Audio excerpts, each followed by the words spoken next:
Thank you that I may be with us. I have to tell you that, you know, this video which has introduced this part of our summit, I think it perfectly showed both the beauty of the country and its people on one hand, and the beast who is in command on the other hand. And I have to admit that when I was much younger than I am now, I once had a chance to visit Iran, and I have really to keep in my memory that it's a beautiful country.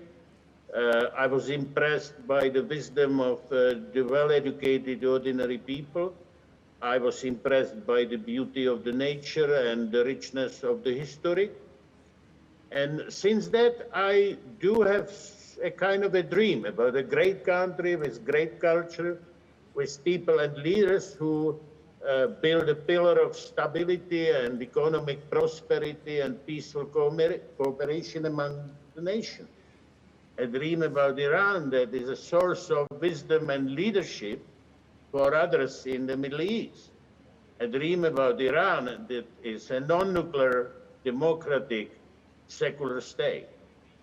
This dream, of course, is very different from the reality of Iran that we know today. Iran that is the theocratic dictatorship and a major threat to peace in the region, as well as for the entire world. Current Iranian regime has its roots in its medieval nature. It finds it necessary to export its malign ideology for its own survival and under a banner of religion. Iranians' proxies in the Middle East, be it Hezbollah in Lebanon or Syria, Hamas in Gaza or Houthis in Yemen, just serve to its pervasive interests. Where the proxies have not been able to take the roots, Iran has engaged in subversive activities via the Revolutionary Guards to undermine its rivals and enhance its influence.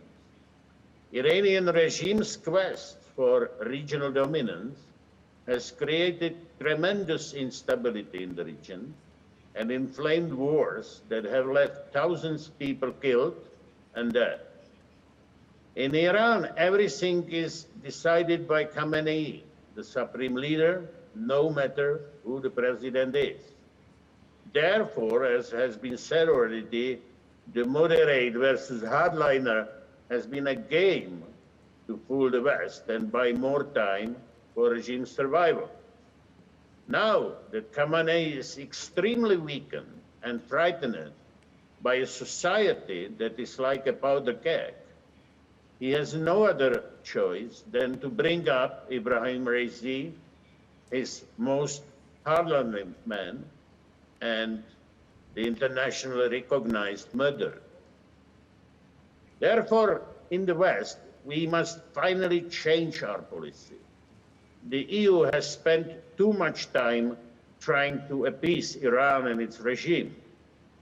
We clearly see that this policy had not brought any positive results. JCPOA agreement serves just the regime to find a hidden road to build its bomb. And we should be rather grateful to the Iranian main opposition, NCRA, that had altered the world about the Iran's nuclear program a long time ago. What the West and the EU should do, I think two things. Firstly, we need a firm policy vis-à-vis current Iranian regime.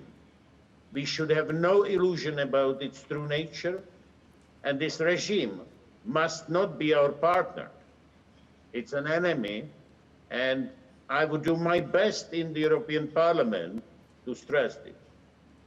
And secondly, we must offer our support to the democratic alternative of Iran, the National Council of Resistance of Iran, led by a woman, Mrs. Mariam Rajavi.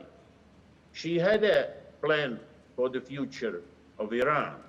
And I've read the plan, and I strongly believe that this is the plan if realized, that can make this dream about Iran finally a reality.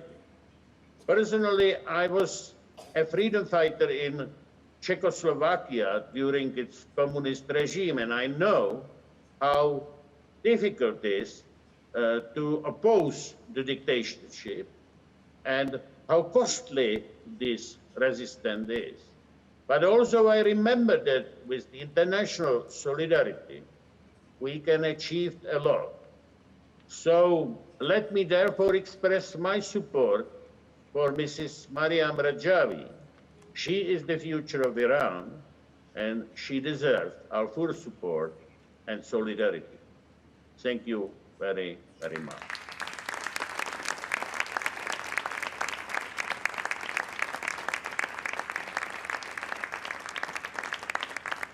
Sir Vondra, thank you for your participation. Thank you very much.